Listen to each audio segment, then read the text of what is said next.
एक बहुत सुंदर जंगल था। ये जंगल इतना घना और हरा भरा था कि यहाँ की हरियाली देखते ही बनती थी। हरे भरे पेड़ थे, रंग बिरंगे फूल थे। इन फूलों की खुशबू से पूरा जंगल महकता रहता था। यहाँ रहती थी एक प्यारी बच्ची, रिया। रिया बहुत दयालु थी। उसकी मुस्कान से हर कोई खुश हो जाता था। वो सबकी मदद करती थी, चाहे कोई जानवर हो या इंसान। रिया हमेशा सबकी सहायता के लिए तैयार रहती थी। एक दिन रिया जंगल से जा रही थी। वह अपने रास्ते पर चलते हुए गुनगुना रही थी और चारों ओर की सुंदरता का आनंद ले रही थी। वो हमेशा नए फूल ढूंढती रहती थी।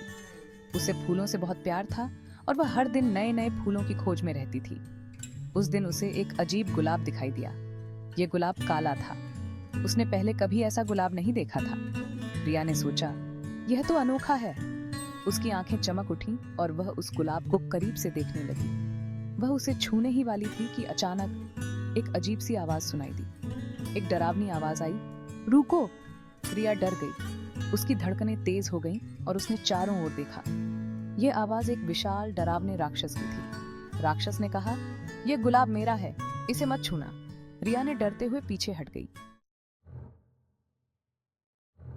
राक्षस गुस्से में बोला, यह गुलाब मेरा है। रिया डर के मारे कांपने लगी। उसने राक्षस से माफी मांगी। राक्षस ने कहा, यह गुलाब जादुई है, इसे छूने की सजा मौत है। रिया ने गिड़गिड़ाकर अपनी जान मांगी। राक्षस को रिया पर थोड़ा तरस आ गया।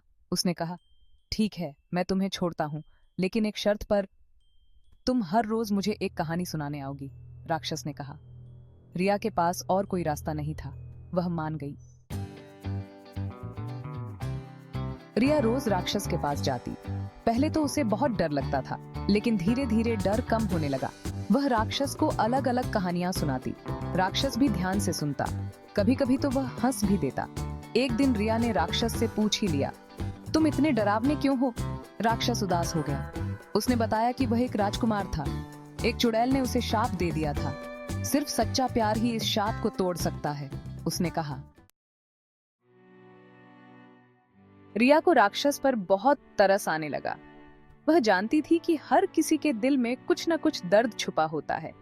वह समझ गई कि राक्षस दिल का बुरा नहीं है, बस वह अकेला है। उसकी आंखों में एक अजीब सी उदासी थी जो रिया को बहुत गहरी लगी। वह रोज राक्षस से मिलने जाती। हर दिन वह उसके लिए कुछ न कुछ लेकर जाती, कभी फल, कभी फूल, कभी कहानियां सुनाती, कभी गाने गाती। राक्षस उसकी कहानियों में खो जाता और उसके गानों से उसकी उदासी कुछ कम हो जाती। धीरे धीरे दोनों में दोस्ती हो गई। राक्षस ने भी रिया को अपनी दुनिया के बारे में बताना शुरू किया। एक दिन रिया ने देखा कि राक्षस उदास है। क्या हुआ? उसने पूछा। राक्षस की आंखों में आंसू थे। मेरा परिवार मुझे ढूंढ रहा होगा, राक्षस बोला। उसकी आवाज में दर्द था जो रिया को छू गया। रिया को एहसास हुआ कि राक्षस भी प्यार और अपनापन चाहता है। वह भी किसी के साथ रहना चाहता है, किसी के साथ अपनी खुशियां और दुख बांटना चाहता है। उसने तय किया कि वह राक्षस की मदद करेगी। वह उसे उसके परिवार से मिलाने का वादा करती है और दोनों मिलकर इस सफर की शुरुआत करते हैं। रिया ने राक्षस से कहा, चिंता मत करो, मैं तुम्हारी मदद करूंगी। उसने राक्षस को अपने घर चलने को कहा। राक्षस पहले तो हिचकिचाया। राक्षस ने कभी सोचा भी नहीं था कि कोई इंसान उसकी मदद करेगा। वह डर और संकोच में था, लेकिन रिया की आंखों में सच्चाई और दया देखकर उसने हिम्मत जुटाई। रिया ने उसे अपने घर की ओर चलने का इशारा किया। धीरे धीरे राक्षस ने रिया के प्यार और विश्वास को देखते हुए मान गया।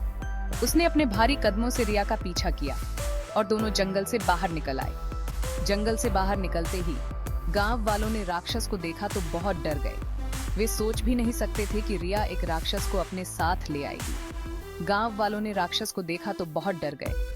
वे उस पर हमला करने दौड़े। उनके मन में डर और गुस्सा था।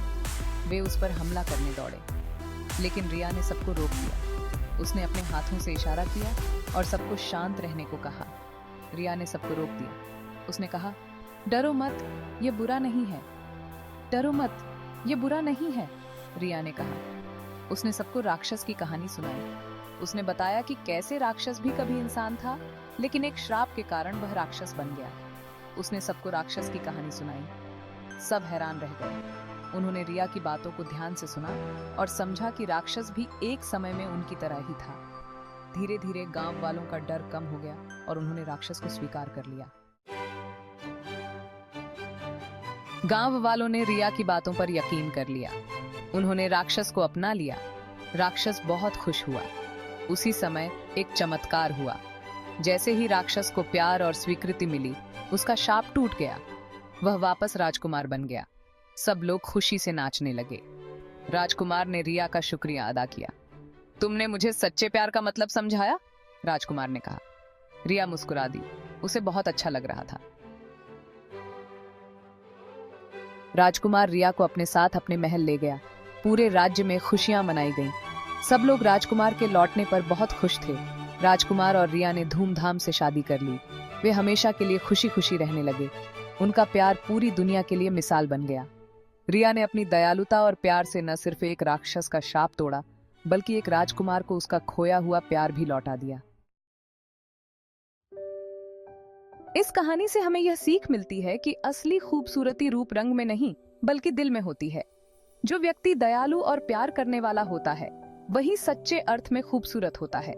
हमें कभी भी किसी को उसके बाहरी रूप से नहीं आंकना चाहिए, बल्कि हमें हमेशा उसके दिल की खूबसूरती को पहचानने की कोशिश करनी चाहिए, क्योंकि सच्चा प्यार और दयालुता ही दुनिया को एक बेहतर जगह बना सकते हैं।